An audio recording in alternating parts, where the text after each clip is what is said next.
Итак, до выхода третьего сезона «Монолог фармацевта» осталось еще 4 месяца, а когда выйдет 17-й том ранобэ, все еще неизвестно. И все мы знаем, что чем ближе то, чего мы ждем, тем сильнее растягивается время. Именно поэтому сегодня мы поговорим об альтернативах, которые могут вам помочь пережить этот период без острой нехватки контента. В общем, сразу перейдем к сути. Я расскажу о 4 тайтлах. У всех 4 есть свое аниме. У 3 из них первоисточником является ранобэ. И у одного манга. И хочу сказать сразу, это не обзор и не топ. Это рассказ именно об альтернативных вариантах. И если вам очень нравится «Монолог фармацевта», они его не заменят, но сходство у них есть. Также о сюжете я буду говорить довольно мало. Но честно говоря, если вы много читаете, то обо всех этих вариантах вы уже знаете. Но возможно вы также узнаете что-то новое из этого видео. Так что посмотрите его, а позже напишите ваше мнение в комментариях. Возможно вы считаете, что какой-то вариант совсем не подходит. Мы пойдем от того, где контента меньше всего, к тому, где контента больше всего. И первым вариантом будет «Ворона в гареме». Очень похоже по сеттингу на «Монолог фармацевта». Это около Китай, и действие также происходит в гареме на территории дворца. Есть наложницы, евнухи и различные интриги. Но в отличие от «Монолога фармацевта», это не номинальная фэнтези. В этом мире буквально есть магия, мистика, призраки и тому подобные вещи. В центре всех событий загадочная супруга ворона из гарема, которая по сути является личным магом императора. Сюжет по большей части состоит из разных детективных расследований, и на их фоне развиваются отношения между вороной и императором, а также мы узнаем предысторию. Здесь также есть различные таинственные трагедии, уничтожение целых кланов, но по ощущениям это прям подростковая вещь с большим уклоном в романтику. У «Вороны» всего один сезон аниме, который экранизирует 1 или 2 тома ранобэ из 7.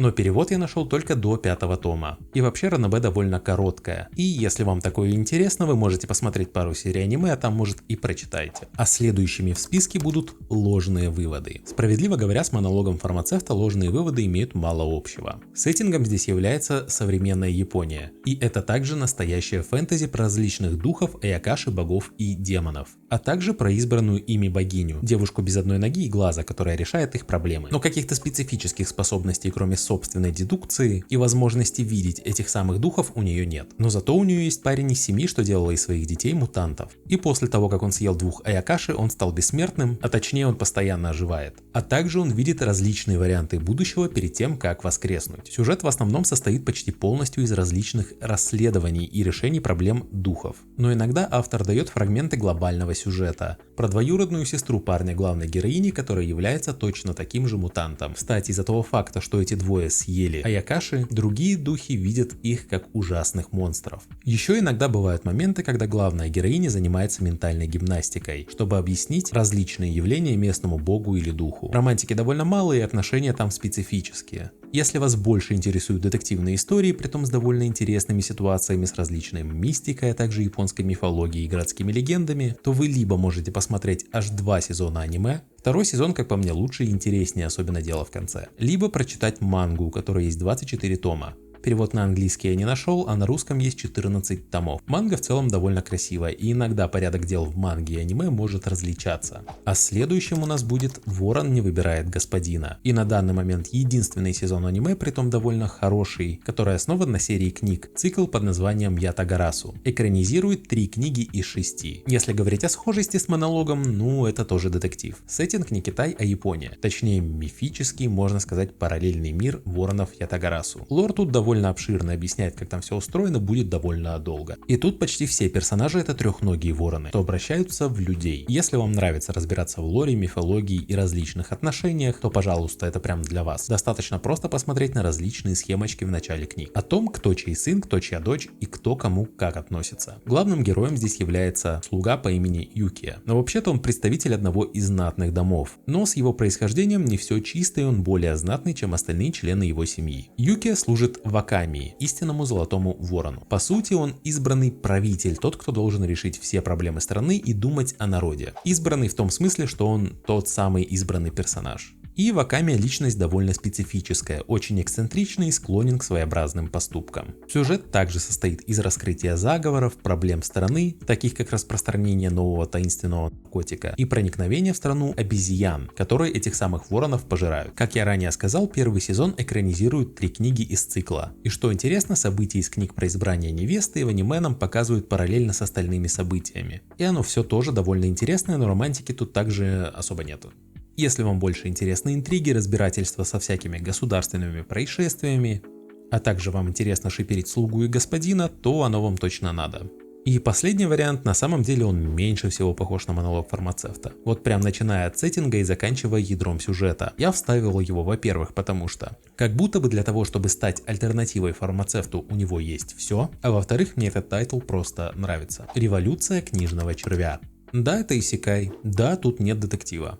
И да, это полноценное фэнтези в европейском сеттинге. И оно очень длинное. В нем 90-51 глава. А еще есть спин-оффы, манга-адаптация и уже 4 сезона аниме. Как человек, который его полностью прочитал, могу действительно его порекомендовать. Да, сюжет не идеален, персонажи прописаны довольно по-детски. Но само ранобэ тоже всего 6+. У революции книжного червя много проблем, но в целом это очень приятное произведение, где есть интриги и их довольно много, описание повседневности, даже какой-то экшен и сражения. Как я и говорил, это исекай. Главная героиня раньше была японской студенткой, что любила книги, но ее завалило книгами во время землетрясения, и она переродилась как девочка-простолюдинка по имени Майн. Сначала сюжет строился вокруг просто развития книгопечатания и типографии, но постепенно он обрастал сначала событиями внутри герцогства, где живет главная героиня, а затем и на соседней. По итогу пришел к глобальному событию. Относительно интересный и довольно прописанный лор здесь тоже присутствует.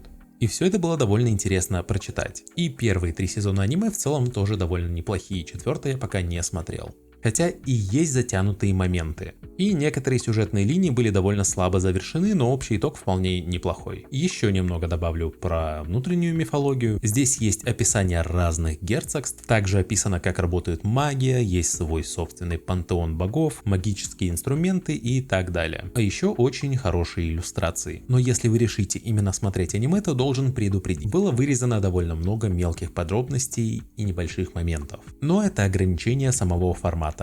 А еще иногда складывается ощущение, что автор сделал главную героиню слабой и больной, чтобы просто не думать о том, как завершить некоторые сцены и диалоги. И как будто бы это все проблемы. А вот самый главный плюс, что этого вам может хватить надолго, даже вполне до выхода 3-го сезона. Ну, если вы будете читать ранобэ. Аниме вам хватит максимум на месяц или полтора. И то, если смотреть понемногу.